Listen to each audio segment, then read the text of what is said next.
다빈치형 인간.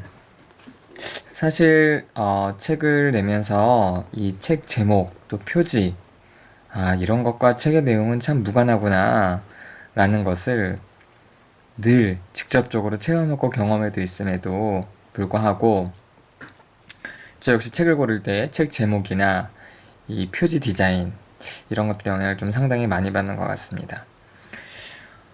이 책은 제목이나 표지를 보고 제가 주저없이 골랐던 책입니다. 사실 이 책의 내용은 기존에 우리가 ADHD라고 불렀던 그런 어떤 주의력이 산만하고 과잉 행동을 하는 그런 사람들을 새롭게 바라보는 책입니다.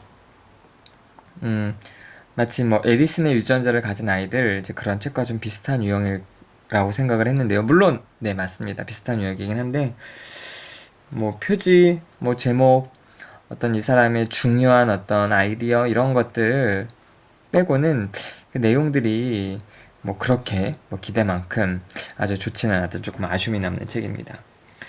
자, 다빈치형 인간 원서 제목은요 다빈치 메서드입니다. 다빈치 메서드. 그래서 여기에 뭐 아인슈타인, 스티브 잡스를 비롯해서 존 F 케네디 그리고 고흐 여러 인물들이 이렇게 표지 처칠도 있네요. 이제 이렇게 나와 있습니다. 전 인류의 10% 천재들의 유전자 DRD4를 가진 다른 인종. 그래서 이 사람들을 위한 혹은 이 사람들이 이해하기 위한 그런 책입니다. 이 책의 저자는 심리학자는 아닙니다. 여기 날개에 보시면요. 게럿 로포토 이렇게 이름이 되어 있고요. 성공한 기업가이며 최고 경영자, 미국과 국제 특허권을 출원한 발명가이다.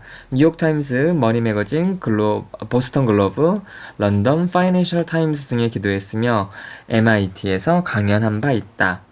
ADHD 아들을 둔 아버지이기도 하다. 자신의 아들 여기에 이제 이 책의 맨 앞에 보면요 이렇게 되어 있습니다. 아들 존에게 아들이 이름이 존인가봐요.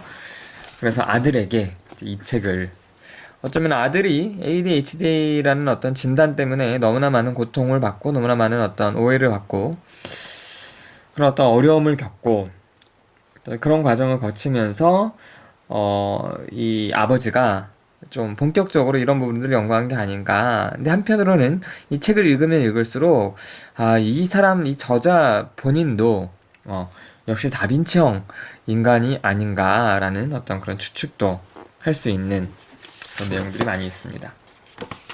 자, 참고로 이 책의 저자는요, 장은재 씨입니다. 서울대 심리학과를 졸업했고 불평등을 주장하는 사회체제에 대한 본능적 분노, 가식과 권위에 대한 즉각적인 반발, 세상이 좀 더 흥미진진했으면 하는 바람을 갖고 있다는 점에서 역자 스스로도 다빈치형 인간이라 여기며 그것이 이 책을 번역하게 된 동기가 되었다. 뭐 심리학 전공하신 분이 번역을 해서 그런지 이 용어 부분에서는 크게 문제는 없었고요. 또 번역도 대체로는 좀 수월한 편입니다. 하지만 그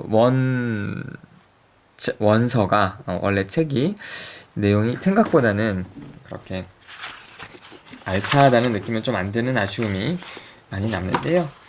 자, 이 책의 목차를 좀 보겠습니다. 자, 1장 당신은 다빈치형 인간인가? 다빈치형이 어떤 사람인지 소개하고 있고요. 또 다빈치형 인간 탐구. 다빈치형은 어떤 특성들이 있는지를 이렇게 보고 있습니다. 다빈치형에 대해서 이 저자가 굉장히 많이 주장하고자 하는 것은 신경정환들로 오해받고 있다. 하지만 이들은 진짜 예술가다. 이런 이야기를 하고 있고요. 그 다음 보시면 이 책에서 이제 전반적으로 뇌파 얘기가 많이 나옵니다. 그래서 어떤 다른 뇌파를 가진 또 다빈치형도 알파가 주된 알파 다빈치형, 또 세타파가 주된 세타 다빈치형 이렇게 뭐 구분을 하기도 하고 있고요. 이런 어떤 뇌파 이야기를 통해서 왜 이런 어떤 다빈치형 인간들이 중독에 많이 빠지는가 이런 이야기들도 하고 있습니다. 자, 다빈치형 5장입니다. 다빈치형 인간은 늘 전체를 보며 100% 몰입한다. 자, 6장 다빈치형 인간은 꿈의 종족이다. 7장 다빈치형 인간은 무의식의 탐험가다. 이렇게 되어 있고요.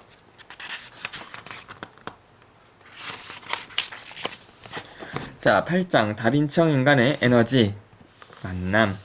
9장 다빈치형 인간에게만 주어진 높은 감수성. 자, 10장 다빈치형 인간의 하루. 11장 다빈치형 인간의 중독 대처법. 그러니까 뭔가 이렇게 총 11장으로 나와 있는데요. 그 챕터 간의 연관성은 조금 떨어지기도 하고요.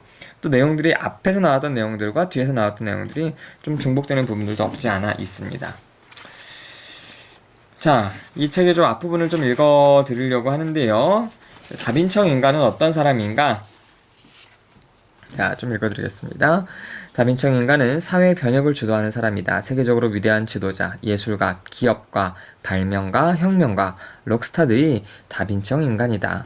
다빈치형 인간은 온갖 트렌드와 패턴, 패션, 혁명, 고조되는 대중적 요구 등 복잡하게 얽힌 인간사 중에서 일어나는 동요를 가장 먼저 그리고 가장 이른 시기에 느끼고 알아차리는 사람이다. 다빈치형 인간은 빛의 운반자이자 선도자다.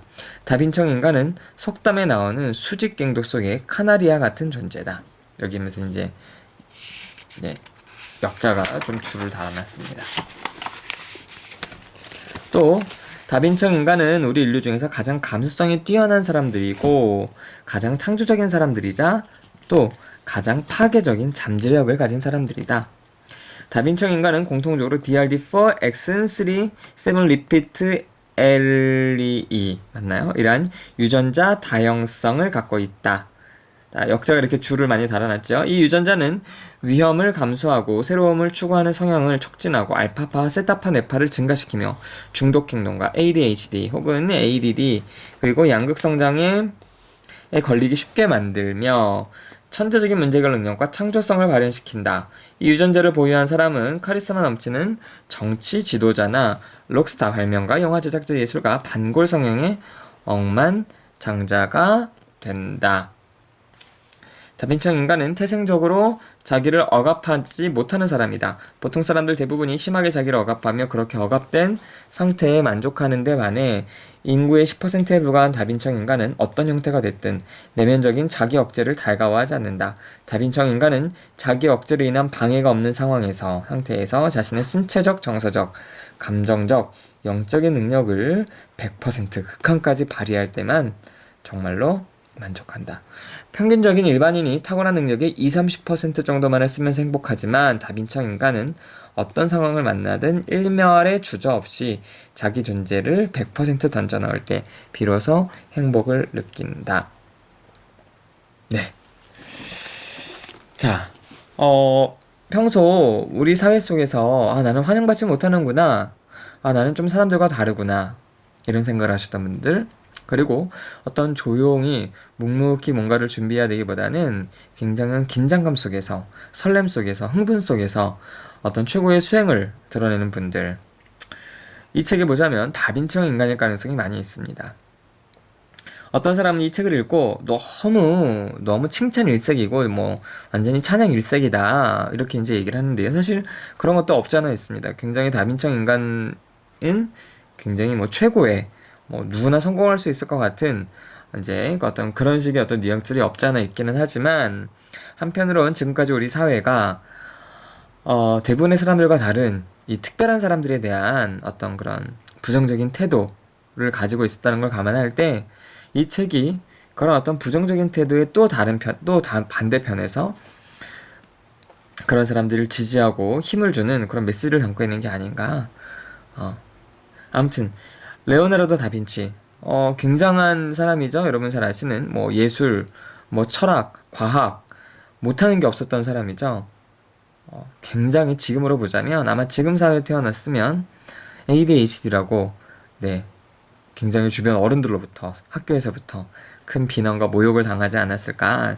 자, 그런 면에서 우리 주변에 있는 ADHD라고 이제 인식되는 아이들 혹은 좀 남들과 다르게 인식되는 아이들, 어른들, 또 중독되기 쉬운 사람들 한번 이 책을 읽어보시는 것도 좋습니다. 하지만 책 내용이 아주 매끄럽게 술술 넘어가진 않는다는 점에서 어느 정도 생각하시고 어느 정도 마음의 준비를 하시고 읽으시는 것도 좋겠습니다. 다빈치형 인간이었습니다.